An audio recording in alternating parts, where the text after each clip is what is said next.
Good evening po mga kababayan, ma'am sir. This is Jam, the Filipino channel, ang inyo pong lingkod. So today is June 22, 2026 at tayo ngayon ay pupunta yan sa may East Avenue Medical Center.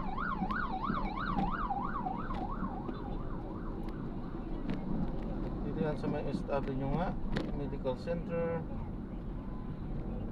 sa East Avenue, Diliman, Quezon City. At dadalhin po natin sa may dalawa ito. Sa una sa may Isabel T. Valenzuela, sa may Marulas, MacArthur Highway, Marulas, Valenzuela. At final destination, ikalaw tatlo pala ito, ay sa may Lower Tamaraw Street, sa may Marulas, Valenzuela. At final sa may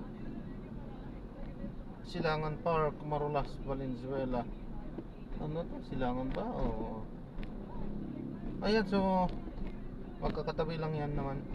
Magbabalik po tayo mamaya unti pa pag nakuha na po natin sila. Disclaimer lamang po, ang content po natin ay kalsada at hindi ang passenger. Kaya naman sa haliman po na may marinig kayo mga pangalan ng lugar, pangalan ng tao, pangalan ng organisasyon sa government o private man yan, ay wala pong kinalaman ng channel na ito. At wala pong pinapatungkulan. Lahat po na pinag-uusapan dito ay pawang dito lamang po yan sa loob. At wala pong pinapatungkulan sa labas. Magbabalik po tayo mamaya konti pag nakuha na po natin sila. Samantala, makinig tayo ng mga nagbabagang balita at talakayan habang tayo pupunta doon yan sa ating pick-up area. Kasi diba, Coco Martins, ninyo mo, diba? Tapos, nakita ko na nasaksihan ko din yung hirap ni Coco, dedikasyon niya sa care. Pag minsan napipressure siya, kinakabahan siya, napapagod siya, paano mo siya inaalalayan bilang katuwang niya sa proyektong ito? Siguro nire-remind ko lang yung hard work na nagawa niya. Ito na, lalabas na. Kasi hindi siya basta-basta hindi siya biro. Pero in denial lang siya, ayaw lang tagabi. Pero talagang para sa amin, genius So ito na yung produkto na mapapanood na ng mga tao. At lagi namang sinasabi ng ABS-CBN, Service of the Filipino. So ito na po yun. So ngayong gabi, Sigabo, Coco Martin, Sigabo, mapapanood na talaga nito. At syempre, Coco, iba din ang hard work na pinakita ni Julia dito. Oo, awang-awa ako sa kanya. Pero sabi ko, magmamahal namin sa aming trabaho, sa aming kumpanya, at sa lahat ng mga Pilipino, hindi na namin pinipilang doon, hindi na namin iniinda. Ang gusto lang namin, may palabas kung anong deserve ng mga Pilipino. Coco, sa trailer pa lang, nakita na namin na iba na yung cinematography dito Nag-level up talaga yung intensity ng action scenes dito. Talaga bang parang pelikula ang panoorin namin gabi-gabi? Sobra. Binuhos talaga namin at konting minuto na lang po mapapanood nyo na at sobra akong proud na proud para sa proyektong ito. Julia, parang pelikula ang aming panonood. Sobrang parang pelikula. At siguro ito nga pinaka-importante, nagsama-sama ang lahat Napakalaking araw to, gabi, technically, para sa bawat isa to. At especially lahat ng mga tao nandito. Grabe, Coco. So proud of you for this project, Julia. Congratulations. Balik prime time, and Julia Montes. Mga kapamilya, mga all TV, mga ka-agency, mga kapatid, ilang minuto na lang po ay mapapanood na natin ang Sigabo. Coco, please invite everybody. Unang-una po, maraming salamat po sa lahat ng mga Pilipino na sumusuporta po hanggang ngayon sa lahat ng mga ginagawang proyekto ng ABS-CBN. Sana po suportahan nyo ang lahat po ng proyekto, lahat ng mga teleserye, Showtime, ang ASAP, dahil talaga po pinagbubuti po namin ang lahat ng to para po sa inyong lahat. Ipakita lang natin yung mga cast members, Dito yung mga cast members, ayun sila.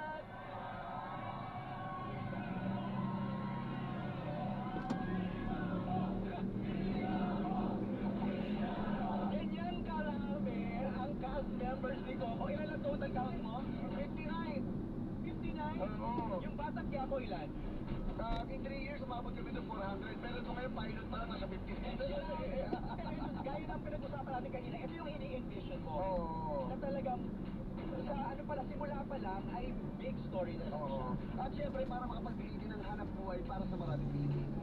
Ang maganda rin dito, world premiere to, Hindi lang dito sa Pilipinas sa papanood. Kasi nga tayo napapanood sa I1, sa Pamilya Online Live in YouTube and Facebook. So, anywhere in the world, papanood tayo. Ito rin, dream mo!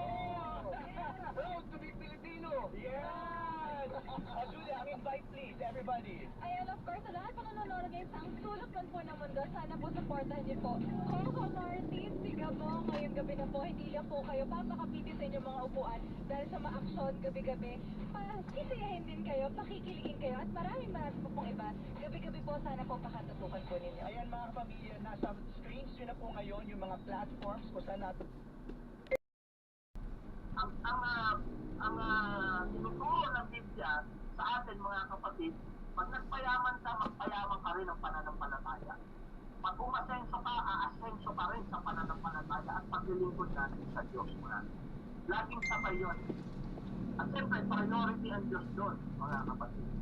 Kung may priority sa ibang bagay, maraming bagay, pero kung top priority, yun yung ating paglilingkod sa ating Panginoon. Dahil ililigtas mo yung kaluluwa mo. Ililigtas natin yung kaluluwa magkita ng ating pagsunod at palingkod sa ating Panginoon. Kaya mahirap masabi sa sarili o sa iba na nasa mabuting kalagayan ka. Meron, tayo mga kapatid, no? Lagi natin na natatanong na, kamusta ka na? Di ba? Isang pagka nangungusta tayo, nasasabi lang natin, okay lang. Dito po. Pero yung Pero, buong buwan na hindi mo siya nakita, Isang yung dalawang ano, buwan na hindi mo siya nakita, o isang linggo na hindi mo siya nakita, maaaring hindi mo yung final na? pagtatakpan niya lang. Saan ka dito na lang? Sa may kanto lang po ng kanto. Ah, Bago po Pero mag-rate. hindi natin Ah, nakikita, hindi siya nakasigurado kumbaga nag-strike lang siya para sumurvive. Ay, siya, magkakalapit din lang kayo ng ano, tirahan. Tapos iisang duty din kayo. Ang galing. Buta na. Ang galing. Ang ganda kung ganyan lagi kasi makakaminos kayo sa pamasahe. Sama-sama kayo Pero hindi lagi. natin alam, meron pala silang pinagdaanan. Hindi natin Dapat magsama-sama na rin kayo. Ay, may kanya-kanya kayong bahay. sabihin, Ah, akala ko mga apartment sa isang lang. banda, bakit salamat mga kapatid sa Diyos. Kahit dito na. Okay lang siya, buhay pa. Bye-bye. Yeah, ingat, God bless po. Pero may nakita po siya. Dahil wala nang salitang okay lang Okay, thank you. kung patay na siya. Di ba, mga kapatid? Ah, Ang sabi ng 1 Corinthians 10:12, ito po. kaya't ang may akala Ito yung ay final nasa decision. iyo, Kasi Oh, final. nalilito na ako ma'am eh. Ito yung pangalawa kasi. So, paano mo pagkahandaan? Para di na kayo yung isang bagay na hindi mo I- sigurado? Diretso na, no? Ito yung anong ano yan? Silangan po. Silangan. 58 sila. Yung final ah? Opo. Ah, ano ko na Mga lang. kapatid, Para final destination ko na siya. Huwag na. Nalitong ko eh. Hindi, dito lang. Dito sa app lang. Hindi sa ano man. Kung ano, pangit palang pakinggan yung final destination. Diba? Kaya ang Ang galing. Kakalapit kayo. Tapos pare-pareho pa kami ng duty. Kaya. Sana sa susunod makuha ko ulit kayo. mag-ingat ang Lagi ba kayo sa East Ave? mag-ingat ang Banda. Yun lang. Ano? Paiba-iba. Paiba-iba eh. Nandun naman yung Pero kayo, doon lagi din yung duty niya? Isang buwan po kami dyan. Bali, patapos na rin kami hanggang June. Mga June 30. doktor ba kayo? Opo.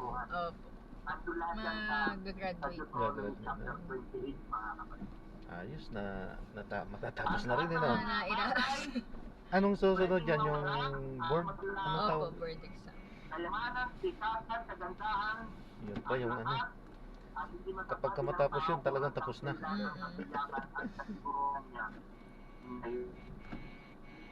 Sabi nung iba, ito buhay pa rin. So paano mo nasabi, Kasi- ito buhay pa rin?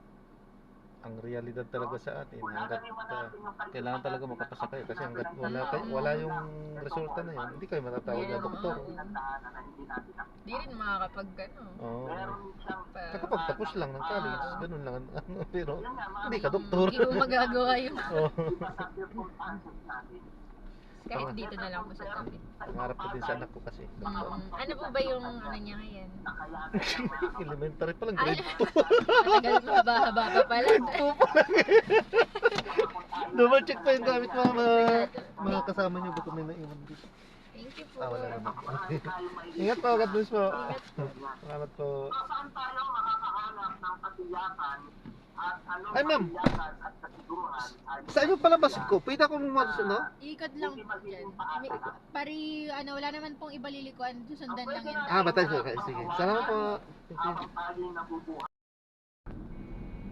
Ayun, na-drop na natin sila. So, maraming salamat po sa panonood. Hanggang sa muli, ingat. God bless. Buhay natin, Paalam po. pag-ipusin natin mga kapatid, nakatuon na sa kasakiman. Hindi daw doon yung buhay ng isang tao ang hindi natin bibigyan. Kaya sabi, mga masid kayo, tignan nyo kung anong epekto nun.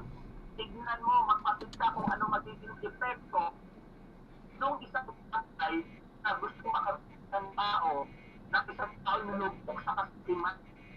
Dahil doon sa kayamanan, dahil sa pera na anong papaguhin nun? Isang maleta ba namang bigay sa yung pera, papaguhin ka nun. Yung hindi ka sakin, magiging sakin ka. Ayaw mong maubos yun. Kung 3 maleta ibigay sa'yo, talagang yung kasakiman, mga kapatid. Pero hindi natatapos doon. Hindi man maubos yung pera na yun, mga kapatid, pero tinitiyak ng Biblia, mauubos tayo, kagaya ng damo. Mauubos ka, hindi ka aabot ng 150 years dito sa mundo, mga kapatid. Ang tanong, kung tatanggapin tayo sa langit, mga kapatid. Pero ngayon pa lang, binababalaan tayo, mga masid kayo, mag-ingat. No, mag-ingat. Kung meron ka, maraming bagay sa sarili mo, pakinabang, mag-ingat sa lahat ng kasakiman. Sapagkat ang buhay ng tao hindi sa kasaganaan ng mga bagay na meron siya. O yung tinatangkilik niya. O yung possession niya, mga kapatid. Pero hindi naman tayo nagsasayang, ay ito, walang kwenta to. Ito, hindi naman tayo magiging ganon, mga kapatid. Pahalagahan din natin ang mga bagay. No? Hindi naman tayo gastador, ay ito, ano to, kasakiman to. So, hindi ganon, mga kapatid. Wag lang natin mapako yung isip mo, yung buhay mo, yung pagkatao mo, binago ka na ng piso. Ganon, mga kapatid, kung paano nagiging sakit yung isang tao. Pero hindi naman tinuturo dito na wala na tayong pakialam. Huwag na daw magtrabaho. Ay, wag na daw mag-aaral. Ay, wag na daw mag-ipon. Hindi ganon, mga kapatid. Okay, ang sabi sa... So, ang kasiyakan ay sapat na sa tao ang magkaroon ng pag-asa. So, itong isang kasiyakan na masasabi natin, mga kapatid, ay magiging sapat sa isang tao kapag siya ay magkaroon na ng pag-asa. E aanhin mo nga naman yung maraming kayamanan sa mundo kung wala ka namang pag-asa. Wala kang pag-asang makapasok sa langit, wala tayong pag-asang maligtas, wala tayong pag-asang bumuti, mga kapatid. So anong silbi? Yung isang maleta, di ba?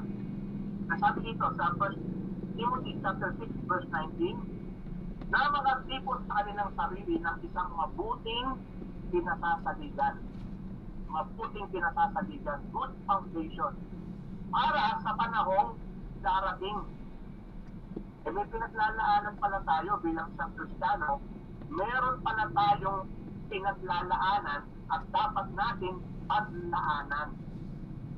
Hindi yung pagka nakaharap na tayo sa ibang bagay, nakakalimutan natin yung dapat pala natin paglaanan. Alin yun? Yung langit. Yung pagpunta sa langit. Oo, alam natin may langit. Ang tanong, mga kapatid, yung pagpunta sa langit, kamusta? Naka-align pa ba tayo sa pagpunta sa langit? Or to, ay naka-align tayo sa mga bagay na nagpapalayo sa langit? Di ba, mga kapatid? Upang siya makapanangan sa tunay na buhay. So yung buhay natin dito, tunay din ito eh. Hindi tayo dito sa mundo na nabubuhay tayo. Tunay tayong nabubuhay, pero meron pang mas tunay na buhay. Kasi 100 years ka lang mabubuhay sa mundo. Kumpara doon sa langit, everlasting life yun. Yun yung tunay na buhay. Eh kung mabubuhay nga naman tayo sa mundo ng 100 years, kaya sabi nung iba, magpayaman ka, magpayaman ka. Tapos ganito, dahil ganyan, pag namatay ka, hindi mo na matitikman yung mga bagay na hindi na, hindi mo natitikman. Kaya tikman mo na lahat, kainin mo na, inumin mo na. Dahil gano'n, mga kapatid. So after nun, mamamatay din tayong lahat pagdating ng panahon dahil hindi naman tayo abot ng 150 years dito sa mundo, mga kapatid. So anong katunayan yun? Ang tunay na buhay na sinasabi at tinuturo ng Biblia doon sa langit. Although nagpe-prepare tayo para sa ating kinabukasan, kailangan din natin mag-prepare sa kinabukasan doon sa langit, mga kapatid. Dahil hindi lahat ng bagay puro material na pwedeng mabuhay ang isang tao, mga kapatid. Paano kung kaluluwa ka na? Aanhin mo yung isang maleta mo. Aanhin mo yung kayamanan mo kung kaluluwa ka na. Aanhin mo yung liksyon araw-araw kang kumakain ng liksyong baka, liksyong baboy. Kung kaluluwa ka na, aanhin mo yung pabango. Mga damit na mamahalin kung kaluluwa ka na. Diba, mga kapatid? So, hindi ito ang tunay na buhay. Merong pang mas tunay na buhay, mga kapatid. Yun yung nandun sa langit. Dahil doon, hindi mo nadala yung kalakasan mo, yung kapugian mo, kagandahan mo, kakalinuhan mo, kayamanan mo, lahat ng material maiiwan dito sa mundo, mga kapatid. Ang pupunta sa langit yung ating kaluluwa. Yun yung tunay na buhay. Yun yung everlasting life, mga kapatid. Kung injustice yung naranasan mo, pagdating doon, justice. Kung kulang ka sa mercy dito sa mundo, mga kapatid, pagdating doon, puro mercy ang ating makakamtan doon. 1 Thessalonica chapter 4 verse 13. Ngunit hindi namin ibig na kayo'y di makaalam, mga kapatid, tungkol sa natutulog. Yung mga patay ito na sinasay. Upang kayo'y huwag mga lumpay na gaya ng iba na walang pag-asa. So anong dadalhin natin pag-asa kapag tayo nahimlay na sa ating dapat na lagyan? Anong pag-asa ang dadalhin natin doon? Pag namatay ka, sasabihin mo ba sa sarili mo, mapapalangit ako, ililigtas ako ng Diyos. So paano mangyayari yun, mga kapatid? Kung ang puso natin, ang buhay natin, taliwa sa kalooban ng Diyos at wala sa kaparaanan ng Diyos at wala sa kalooban ng Diyos. How can we say na meron kang pag-asa, mabubuhay ka, mapupunta ka sa langit? No, mga kapatid, hindi lahat ng namatay sa sementeryo pupunta sa langit. Kaya, itong iba na sinasabi nito na natutulog ay walang pag-asa. Pero hindi itong natutulog, mga kapatid, merong pag-asa. Kaya huwag kang malumbay. Dumanas man tayo ng matinding pagsubok, paghihirap, Kristiyano ka. Kasi hindi ka naman Kristiyano, magkakaroon ka rin ng matinding pagsubok. Mga karamdaman, mga kawalan, kaubusan, mga kapatid, sagad-sagaran, ubos na ubos. Pati nung hindi mananampalataya, nakakaranas din yan, mga kapatid. Pare-pareho lang tayo nakakaranas nun. At kagandahan sa isang Kristiyano, binabangon ka ng Diyos. Binibigyan ka ng pag-asa. Yung nawala, ibinabalik ng Diyos. Yung sakit, pinagagaling ng Diyos, mga kapatid. At yung mga bagay na magbibigay ng pag-asa sa isang tao, ay ibinabalik ng Diyos sa mga susunod na araw. Ikagaya ng walang pag-asa, walang Diyos, mga kapatid, walang katiyakan, hindi natin alam kung makakamtan pa natin yung mga bagay na meron tayo yung kalakas pa tayo. So, masyadong malalim yung binibitawan sa mga kapatid. Sana po ay nakukuha. So, yun, no? Hindi lahat ng nakatutulog o namatay na nakalibig sa sementeryo may pag-asa. Kaya sabi, huwag daw tayo malumpay. Mamatay man tayo, mabubuhay tayo. Alam niyo, isang Kristiyano, isang beses lang mamamatay. Yung hindi Kristiyano na hindi feeling ko, 2 beses mamamatay. Nakuha niyo, mga kapatid. Bakit po? Kasi yung hindi Kristiyano, hindi mananampalataya, mamamatay sa laman, mamamatay pa yung kaluluwa niya sa impyerno. Kaya 2 kamatay. Pero isang Kristiyano, isang beses lang mamamatay. Ang pagkatapos ng everlasting life. Okay, Efeso chapter 2 verse 12, na kayo ng panahon ngayon ay mga hiwalay kay Kristo na mga di kabilang sa bansa ng Israel at mga tagaytang lupa tungkol sa mga tipang pangako. Hindi tayo kasali ron. Na walang pag-asa at walang Diyos sa sanglibutan. Pero ngayon mga kapatid, nagkaroon na tayo ng pag-asa. Binigyan niya tayo ng pag-asa. Yung dating hindi bayan, ginawang bayan. Yung dating hindi Israel, ginawang Israel, mga kapatid.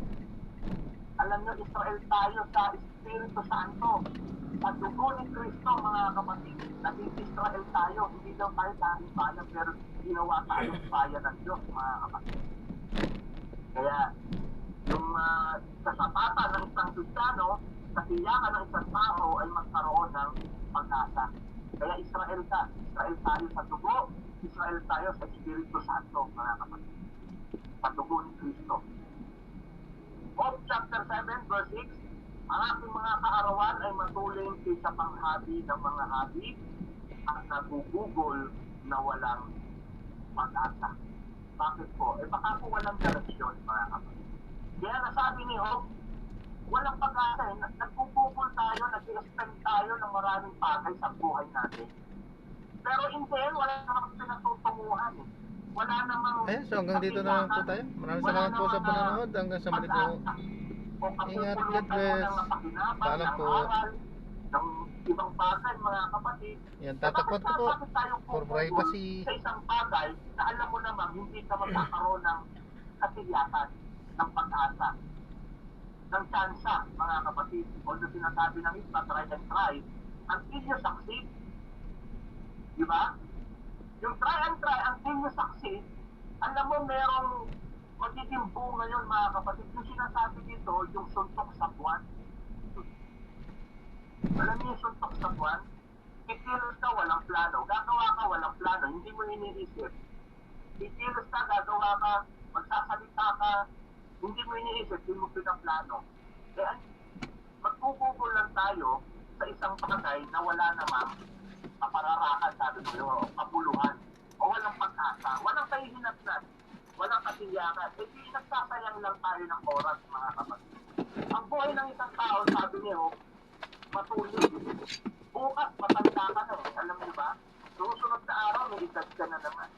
Susunod na, hindi mo alam, isang taon na, hindi mo napapansin, unti-unti tayong kumukulubot. Kaya ang gagawin natin, bibili ka ng pampapunas ng balat, mga kapatid. Paalam po.